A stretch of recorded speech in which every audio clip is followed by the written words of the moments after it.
ഞാനിവിടെ 2 കപ്പ് മൈദപ്പൊടിയാണ് എടുത്തത്. ഈ ഒരു കപ്പിന് അതിലേക്ക് 2 ടീസ്പൂൺ റവയാണ് ചേർക്കുന്നത്. നമ്മുടെ ഉപ്പുമാവിന്റെ റവ ചേർക്കുന്നത് കാരണം നല്ല ക്രിസ്പി ആയിരിക്കും നമ്മുടെ പൊറോട്ട. അതേപോലെ 2 ടീസ്പൂൺ പഞ്ചസാരയും കൂടെ ചേർത്തിട്ടുണ്ട്. പിന്നീട് നമുക്ക് ആവശ്യത്തിന് ഉപ്പ് ചേർക്കാം. ഒരു 1/4 ടീസ്പൂൺ ഉപ്പ് ചേർത്തിട്ടുണ്ട്. അതിനുശേഷം നമുക്ക് ഓയിൽ ചേർക്കാം. ഒരു 2 ടേബിൾ സ്പൂൺ ഓയിലാണ് ചേർക്കുന്നത്. പിന്നീട് നമുക്ക് ഒരു 1/4 കപ്പ് പശുവിൻ പാലാണിത്, അതുകൂടി ചേർക്കാം. എന്നതിന് ശേഷം എല്ലാം കൂടെ നന്നായിട്ട് മിക്സ് ചെയ്യാം. ഇതെല്ലാം നന്നായി മിക്സ് ചെയ്തതിന് ശേഷം ഇനി ഇതിലേക്ക് കുറേശ്ശെയായിട്ട് വെള്ളം ചേർത്തിട്ട് നമുക്ക് ചപ്പാത്തിക്ക് കുഴക്കുന്ന പോലെ കുഴച്ചെടുക്കാം.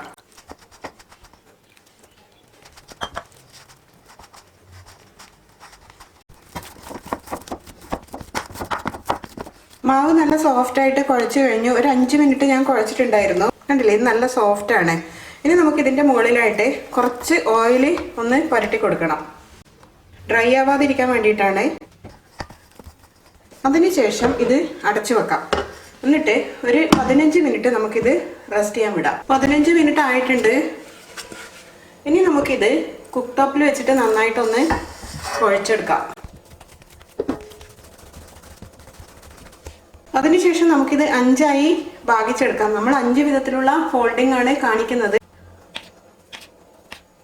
5ആയി ഡിവൈഡ് ചെയ്ത് കഴിഞ്ഞു. ഇനി ഇത് ഓരോന്നും ഓരോ ബോൾസ് ആക്കി മാറ്റട്ടെ. ഇതുപോലെ ബാക്കിയുള്ളതും നമുക്ക് ബോൾസ് ആക്കി മാറ്റാം. നമ്മുടെ ബോൾസ് എല്ലാം റെഡിയായി കഴിഞ്ഞു. ഇനി നമുക്കിത് ഓരോന്നും ഓരോ വിധത്തിൽ ഫോൾഡ് ചെയ്യുന്നത് എങ്ങനെയാണെന്ന് കാണിക്കാം. അപ്പോൾ ആദ്യം നമുക്ക് ഈ കിച്ചൺ ടോപ്പിൽ അല്പം മൈദപ്പൊടി ഇതുപോലെ വിതറി കൊടുക്കാം.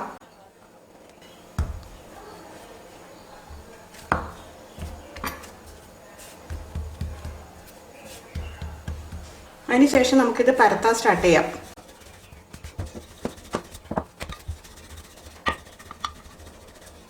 അപ്പോൾ ഇതുപോലെ പരത്തിയെടുത്തതിന് ശേഷം ഇതിന്റെ മുകളിലായിട്ട് നമുക്ക് ഗീ പുരട്ടി കൊടുക്കണം. ഞാനിവിടെ ഒരു പാത്രത്തിൽ അല്പം ഗീ എടുത്തിട്ടുണ്ട്. അപ്പോൾ അതൊരു ബ്രഷ് വെച്ചിട്ട് നമുക്ക് ഇതിന്റെ മുകളിലായിട്ട് പുരട്ടി കൊടുക്കാം. എന്നതിന് ശേഷം മൈദപ്പൊടി ഞാനൊരു കുഞ്ഞ് സ്ട്രെയിനറിൽ എടുത്തതാണ്. അത് ഇങ്ങനെ ആകുമ്പോഴത്തേക്കും നമുക്ക് നല്ല ഈവൺ ആയിട്ട് ഇതിന്റെ മുകളിൽ ഇങ്ങനെ തട്ടിക്കൊടുക്കാൻ പറ്റും. അതിനുശേഷം ഇത് ഫോൾഡ് ചെയ്യാൻ തുടങ്ങാം. ഫസ്റ്റ് ഇവിടുന്ന് ഇതുപോലെ കുറച്ച് വീതിക്കെടുക്കുക. വീതിക്കെടുത്തതിന് ശേഷം അത് ഇങ്ങോട്ടേക്ക് ഇതുപോലെ ഫോൾഡ് ചെയ്ത് വെക്കുക. അതേപോലെ തന്നെ അടുത്തതും വീതിക്കെടുക്കുക, ഫോൾഡ് ചെയ്യുക. കടലാസൊക്കെ പണ്ട് സ്കൂളിൽ നിന്ന് ഇതുപോലെ നമ്മൾ ഉണ്ടാക്കി കളിക്കാറില്ലേ.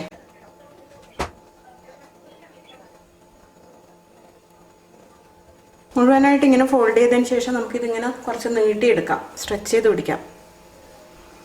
എന്നിട്ട് ഇതിൻ്റെ മുകളിൽ നമ്മൾ കുറച്ച് നെയ്യ് പുരട്ടി കൊടുക്കുക. നെയ്യ് പുരട്ടി കൊടുത്തതിന് ശേഷം നമുക്കിത് ചുരുട്ടിയെടുക്കാം. ഇങ്ങനെ ഇതിൻ്റെ ഏറ്റവും എൻഡ് ഭാഗം അടിയിലോട്ടേക്ക് ഇതുപോലെ വെച്ചിട്ട് നമുക്ക് ഇതുപോലെ ആദ്യത്തെ പൊറോട്ടയുടേത് ശരിയായി കഴിഞ്ഞു. ഇതങ്ങോട്ടേക്ക് മാറ്റി വെക്കട്ടെ. ഇനി അടുത്തതായിട്ട് രണ്ടാമത്തെ ഫോൾഡിംഗ് മെത്തേഡാണ്. ആദ്യത്തെ പോലെ തന്നെ നമുക്ക് ഇതിനെ ആദ്യം പരത്തിയെടുക്കണം. രണ്ടാമത്തെ പൊറോട്ടയും പരത്തിയെടുത്തു കഴിഞ്ഞു. ഇനി നമുക്ക് ഇതിൻ്റെ മുകളിൽ ആദ്യം ചെയ്ത പോലെ തന്നെ കുറച്ച് നെയ്യ് പുരട്ടി കൊടുക്കാം. നെയ്യ് പുരട്ടിയതിന് ശേഷം ഇതിൻ്റെ മുകളിലായിട്ട് മൈദപ്പൊടി തൂവി കൊടുക്കാം. ഇനി അടുത്ത ഫോൾഡ് ചെയ്യുന്നത് എങ്ങനെയാണെന്നാണ് പറയുന്നത്. ആദ്യം തന്നെ ഇതിൻ്റെ നടുഭാഗത്ത് നിന്നും ഇതുപോലെ ചെറുതായിട്ടൊരു കട്ട് കൊടുക്കുക. സെൻറ്ററിൽ നിന്നായിരിക്കണം കട്ട് കൊടുക്കേണ്ടത്. അതിന് ശേഷം നമുക്കിതിങ്ങനെ ചുരുട്ടിയെടുക്കാം.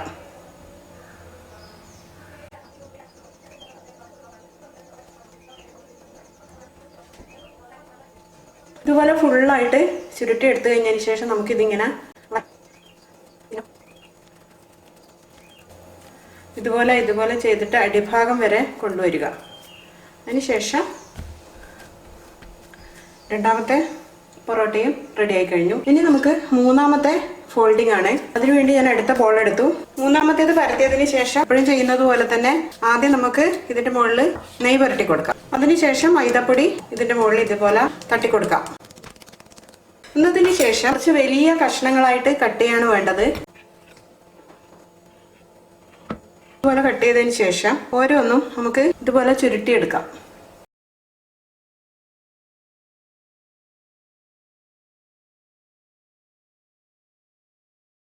എല്ലാം ചുരുട്ടി കഴിഞ്ഞു. വേറെ ലെയർ പോലെ ആയിക്കഴിഞ്ഞു. ഇനി നമ്മൾ കൈവച്ചൊന്ന് സാവധാനം ഇതുപോലെ പ്രസ് ചെയ്തിട്ട് റെഡി ആയി കഴിഞ്ഞു. നാലാമത്തെ ഫോൾഡിംഗ് മെത്തേഡാണ്. അതിന് വേണ്ടിയിട്ട് ഒരു ബോൾ എടുത്തു. നമുക്ക് ഒന്ന് പരത്താം. നാലാമത്തെ പൊറോട്ട പരത്തിയെടുത്തു. അതിൻ്റെ മുകളിൽ നമുക്ക് ഇതുപോലെ ആദ്യം ഗീ പരട്ടി കൊടുക്കാം. അതിനുശേഷം മൈദാപ്പൊടി തട്ടിക്കൊടുക്കാം. അതിനുശേഷം ഇതിനെ ചെറിയ ചെറിയ ലൈൻസ് ആയിട്ട് കട്ട് ചെയ്യണം. ഇതുപോലെ ഒരു പിസ്സ കട്ടർ ഉണ്ടെങ്കിൽ നല്ലതാണ്. ഇല്ലാന്നുണ്ടെങ്കിൽ കത്തി ഉപയോഗിക്കാം.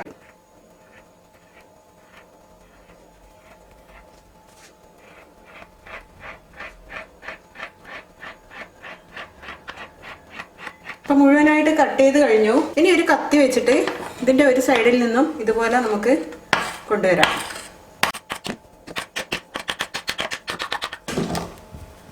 മുഴുവനായിട്ട് ഇങ്ങനെ എടുത്തതിന് ശേഷം നമ്മൾ കൈ വെച്ചിട്ട് നല്ലോണം ഒന്ന് സ്ട്രെച്ച് ചെയ്ത് പിടിക്കാം. എന്നിട്ട് ഈ സ്ട്രെച്ച് ചെയ്തതിന് ശേഷം ഇതിൻ്റെ മുകളിലായിട്ട് കുറച്ച് ഗീ പരട്ടി കൊടുക്കാം. അപ്പോൾ ഇതുപോലെ സ്ട്രെച്ച് ചെയ്ത് പിടിച്ചതിന് ശേഷം നമുക്കിത് ചുരുട്ടിയെടുക്കാം. കയ്യിൽ വെച്ചിട്ട് ഇതുപോലെ 3 വിരൽ വെച്ചിട്ട് ഇങ്ങനെ റൗണ്ട് ചെയ്തെടുക്കാം.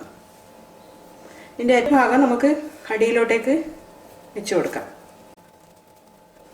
അപ്പം നാലാമത്തെ ഫോൾഡിംഗ് മെത്തേഡും റെഡിയായി. ഇനി ഒരെണ്ണം കൂടിയേ ബാക്കിയുള്ളൂ.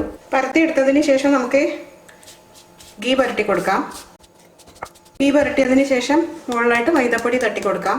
എല്ലാത്തിൻ്റെയും ചെയ്യുന്ന പോലെ തന്നെ. ഒന്നതിന് ശേഷം നമ്മൾ പണ്ട് പ്ലസ് ചിഹ്നം ഇടുന്ന പോലെ കട്ട് ചെയ്യാം. അപ്പോൾ നമുക്ക് 4 പോർഷൻ കിട്ടി. ഓരോ പോർഷനായിട്ട് എടുത്തിട്ട് നമുക്ക് ഒന്നിൻ്റെ മുകളിൽ ഒന്നായിട്ട് അടുക്കി വെക്കണം. അപ്പോൾ ആദ്യത്തെ ഒരു ട്രയാങ്കിൾ പോലെ കിട്ടിയതിൻ്റെ മുകളിലേക്ക് മറ്റേ ട്രയാങ്കിൾ എടുത്തു വെക്കുന്നു. അതിനുശേഷം ബാക്കി വന്ന 2 ട്രയാങ്കിളും കൂടെ നമുക്ക് അതിൻ്റെ മുകളിലായിട്ട് എടുത്തു വെക്കാം. ഇങ്ങനെ വെച്ചതിന് ശേഷം നമുക്കിത് ഒരു ഭാഗത്തിന് ഇതുപോലെ ഫോൾഡ് ചെയ്തെടുക്കാം. ഇതുപോലെ ഫോൾഡ് ചെയ്തതിന് ശേഷം ഇതിൻ്റെ ഈ ഭാഗം, അതായത് വീതി കൂടിയ ഈ ഭാഗം നമുക്ക് ഇതുപോലെ വിടർത്തി കൊണ്ടുവരാം.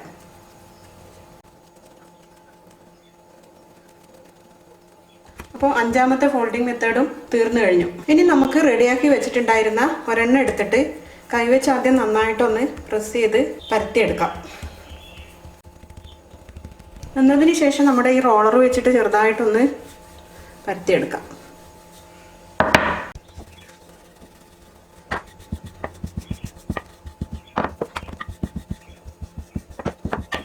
എല്ലാം പരത്തി വെച്ച് കഴിഞ്ഞു. ഇനി നമുക്കിത് ചുട്ടെടുക്കാം.